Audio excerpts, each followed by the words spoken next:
Welcome back, students. This is the session 14 from the playlist of motion in a straight line. The topic is the relative velocity and the subtopic is crossing a river in the shortest possible time. So on the basis of this topic, I have drawn here one figure in which a man is standing at the point A on one bank of the river, and the width of this river is D, and he wants to cross this river in the shortest possible time. So in order to cross this river in the shortest possible time, the man has to travel along the flow of the river current. And for that purpose, he should swim from this point A towards the point B, which is on the other side of the river, or you can say on the other bank of the river, and this point B is exactly in front of this point A. So if he starts swimming in this direction, that is along AB, then with the help of the river current, his resultant velocity, or you can say the relative velocity of this man with respect to the river will be maximum, because he will be flowing along with the river current. So here in this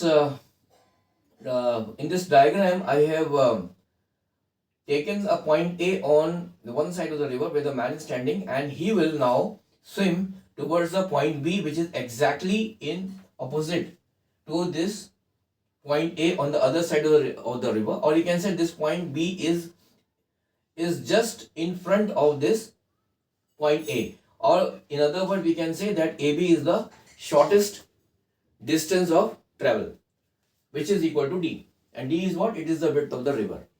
So when he will swim in the direction AB, he will land up somewhere on the other side of the river at the point say C, because of the river flow. The river is flowing in the direction as indicated by this arrow. The velocity of the river has been taken as VR, and the velocity of the man has been taken as Vm.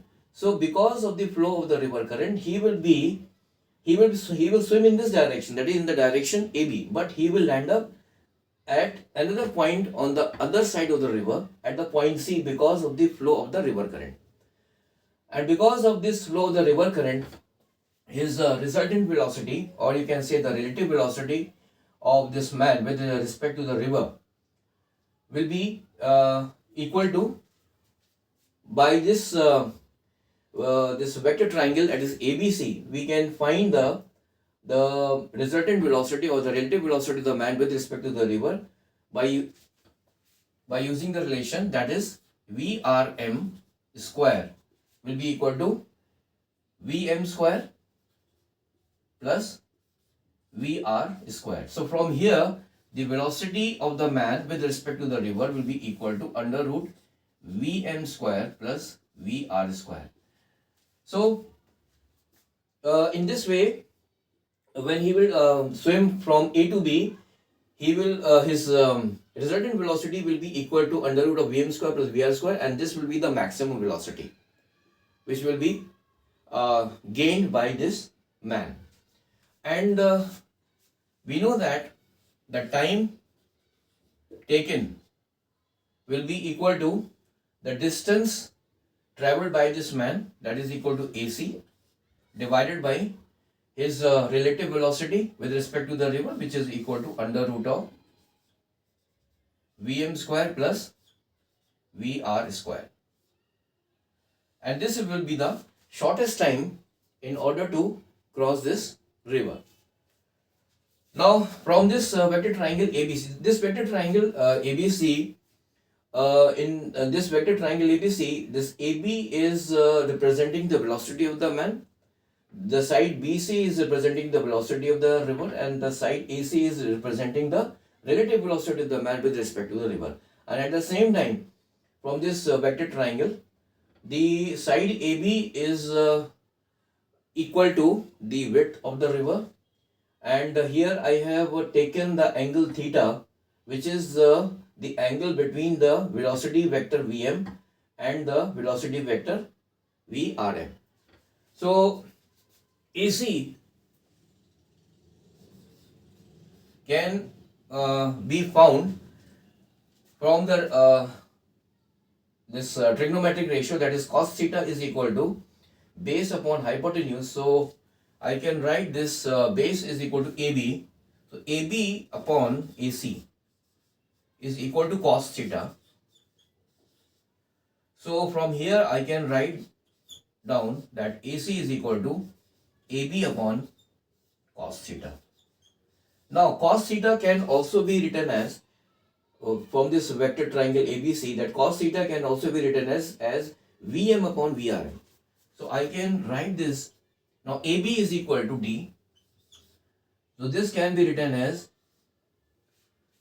cos theta is equal to Vm upon Vrm. So Vrm will come in the numerator and Vm will be written in the denominator. So in this way the value of AC is equal to D multiplied by Vrm divided by Vm. So I will be substituting this value in this equation. That is in this equation, say this is the equation number 1. So that shortest possible time will be equal to AC is equal to D into Vrm, D into Vrm divided by Vm divided by under root of Vm square plus Vr square. Now under root of Vm square plus Vr square is basically what Vrm. So I will be writing this divided by under root of Vm square plus Vr square. This is equal to Vrm. So I will be writing here as Vrm. So the shortest possible time will be equal to D divided by Vm. So here our answer is